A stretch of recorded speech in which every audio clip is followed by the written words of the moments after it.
ஓம் முருகா போற்றி. ஓம் சரவண பவ. என் அன்பு குழந்தையே, தனிமைகள் கிடைப்பது என்பது அரிதானது.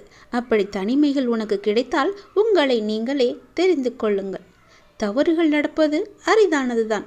உங்களை நீங்கள் திரித்து கொள்வதற்கான ஒரு வாய்ப்பு என்று அதை பயன்படுத்தி கொள்ளுங்கள். தொடர்ந்து முயற்சிப்பது என்பது எல்லோராலும் முடியாது, ஒரு சிலரை தவிர. அப்படி உங்களுக்கு முயற்சிகள் எடுப்பதற்கு நேரம் அமைந்தால் நிச்சயம் உங்களை முன்னேற்றி செல்ல அது என்று நீங்கள் பயன்படுத்தி கொள்ளுங்கள்.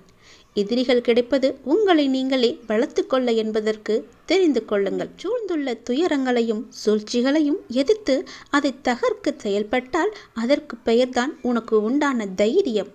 அது உனக்குள்ளே இருந்துவிட்டால் போதும். அதை மனதில் கொண்டு தைரியமுடைய ஆத்மாவாக எந்த சூழ்நிலையையும் எதிர்கொள்ளும் மன வலிமையும் நம்பிக்கையும் நீ வளர்த்துக்கொள். அதற்காக அந்த தைரியத்துடன் உன்னுள் இருக்கும் கோபம், விரக்தி, ஏமாற்றம் ஆகியவற்றால் உன் மனம் காட்டு தீய எண்ணங்களால் அதன் வழியே செல்லாமல் அதற்கு பிறகு எப்படி நடைபெறும் என்பதை பார்த்து பயந்து அதிலிருந்து நீ விலகிவிடு. அது உன்னை அழைத்துவிடும். நீ யாரையும் பழி வாங்க வேண்டிய அவசியம் இல்லை. அவருக்கு உரிய வினை பயனை அவர்களை நிச்சயம் போய் சேரும். நீ செய்யும் ஒவ்வொரு நல் காரியமும் எனக்கு தெரியாமல் நடக்கக்கூடாது. அதை போலவே நீ செய்யும் எந்த ஒரு விஷயத்தையும் நான் பார்த்து கொண்டுதான் இருக்கிறேன் என்பதை நீ புரிந்து கொள்ள வேண்டும்.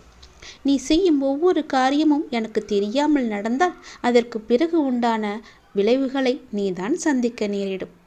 எதையும் பொறுக்க முடியாமல் மனதில் தேவையற்ற கோணல் சிந்தனைகளை எப்போதுமே நீ அசை போட்டு கொண்டே இருக்கின்றாய்.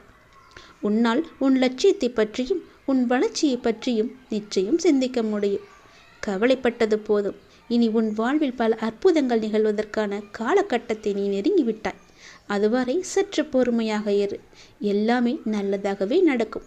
பல ஏமாற்றங்களால் நீ மனம் மருந்து கொண்டிருக்கின்றாய். வருந்தாதே. இந்த உலகத்தில் ஏமாறாதவர்கள் என்பது யாருமே இல்லை. ஏதோ ஒரு சூழ்நிலையில் யாரோ ஒருவர் இன்னொருவரை ஏமாற்றி கொண்டுதான் இருக்கின்றார்கள். எல்லாவற்றிற்கும் உனக்கு நிச்சயம் பதில் கிடைக்கும். வரும் ஞாயிறன்று நீ கேட்ட கேள்விகளுக்கு எல்லாம் உனக்கு பதில் கிடைக்கப் போகின்றது. நேர்மையாகவும் உள்ளம் பூர்வமாகவும் இருக்கும் உன்னை ஏமாற்றியதற்கான அந்த தீவினை நிச்சயம் அவர்களை போய் சேரும். அதை பற்றியே உன் மனதில் நினைத்து கொண்டிருக்க வேண்டாம். உன்னுடைய வாழ்க்கையானது ஒளிமயமாக மாறும் நாள் வெகு தொலைவில் இல்லை. இது என் பிள்ளைக்கு நான் கொடுக்கும் மனமார்ந்த சத்தியம், மனமார்ந்த அன்பும் ஆசீர்வாதமும். அதனால் நீ பயப்படாதே. எங்கும் எதிலும் பொறுமையோடு இரு. உனக்கு அனைத்து நல்ல பண்புகளையும் நான் கொடுக்கின்றேன்.